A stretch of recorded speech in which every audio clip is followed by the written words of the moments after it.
Bonsoir tout le monde, moi c'est Frédéric Cabon, je suis maraîcher, installé à Fontenay depuis 1 an, donc je n'ai pas la professionnalisation que peuvent avoir mes collègues, mais bon, je peux refléter un peu de la difficulté du métier.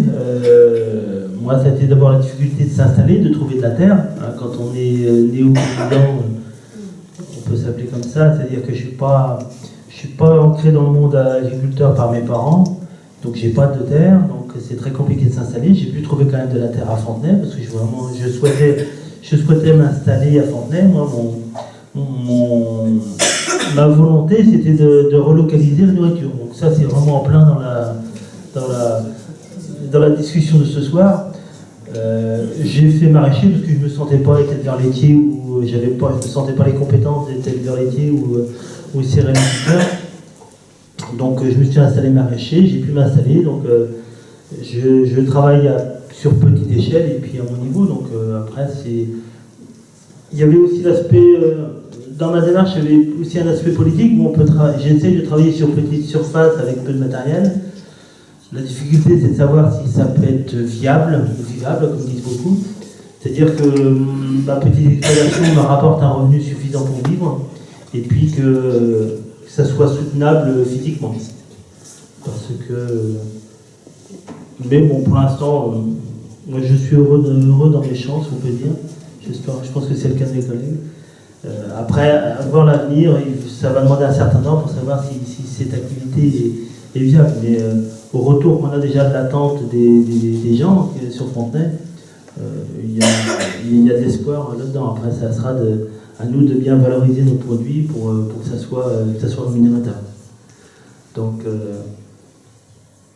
voilà ce que je peux dire de chiant.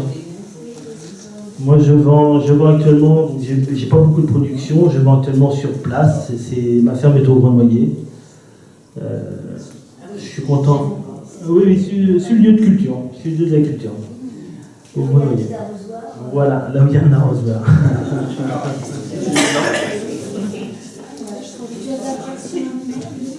Non, je travaille un petit peu mécaniquement, puis après surtout à la main. C'est moi l'animal. C'est moi l'animal. Non, après, le but, ça sera peut-être de montrer. Après, moi, je suis parti d'exemples qui sont connus. Bon, même si on peut reprocher certains aspects, que ce soit la ferme du Bec-et-Loin, il y en a qui ont entendu parler. Et puis le jardinier maraîcher Jean-Martin Fortier au Québec. Je suis un petit peu parti sur ces systèmes qui sont sur petite surface, intensément biologiquement. Hein, j'essaie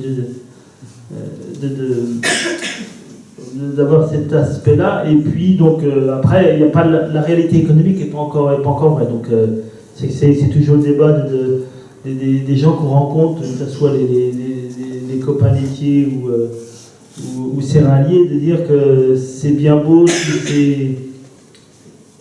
tous ces exemples, mais qui sont un petit peu faussés par des débouchés qu'on n'a pas chez nous.